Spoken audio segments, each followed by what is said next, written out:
I'm Paul Mercer. I'm a violinist, and I'm going to tell you a story about ghosts.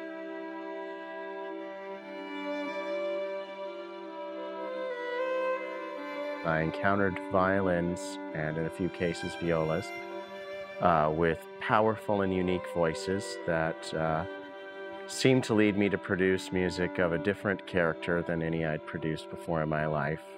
I became obsessed with documenting this phenomena, and the resulting compilation of recordings became the album Ghosts.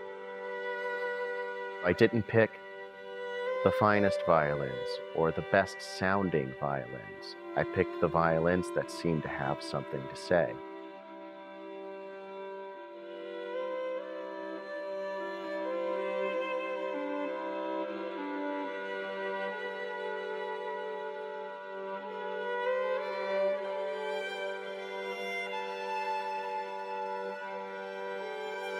Abigail is the oldest violin on the album, and she has a peaceful quality about her that's very soothing and tranquil.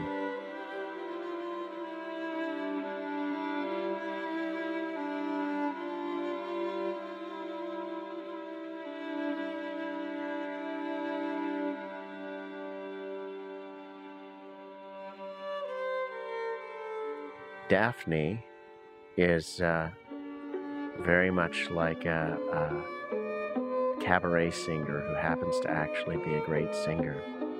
She was made to look extremely beautiful at the time, and turns out that a century later she sounds as beautiful as she looks.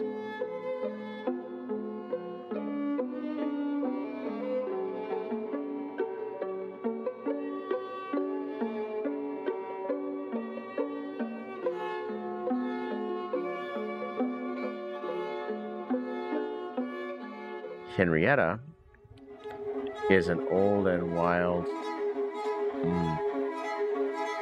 Henrietta perhaps has more songs trapped inside or that seem to flow out of her than any instrument I've ever run across.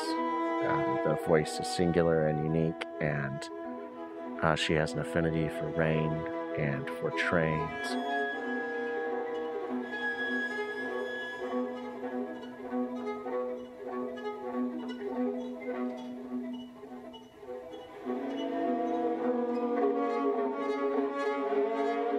Yeah, if you can imagine a little haunted house, it's a little tiny haunted house that you can pick up and carry with you.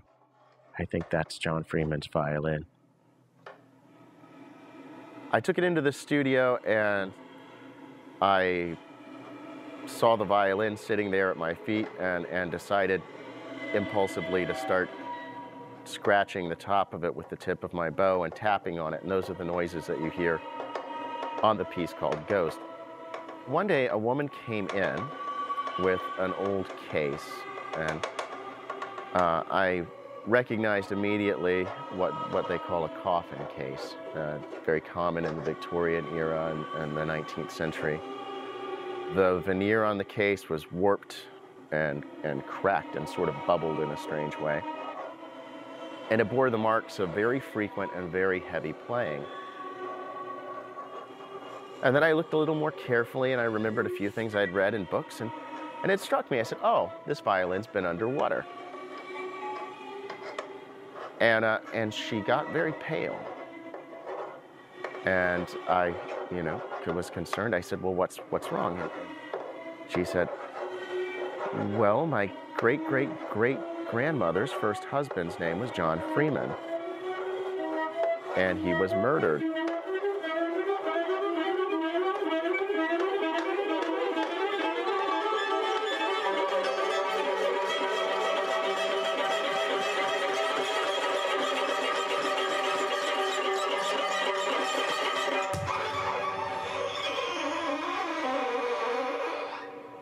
And then I realize I'm holding this violin in my hands, and all the hairs on the back of my neck are standing up.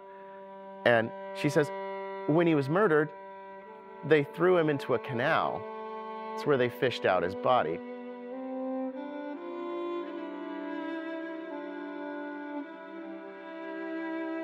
You only get windows into the history of these things you piece it together, and it's a detective story that you know you can never fully solve.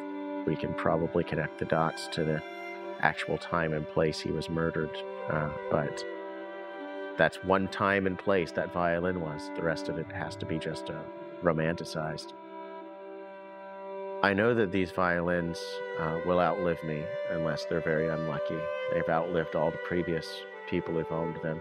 They're like little wooden ships that sail down through time, and I'm just another figure passing on the bank. But I hope that someone like me down the road picks up Abigail or Henrietta or Daphne and plays them, and a little bit of me stays behind. Some little trace remains.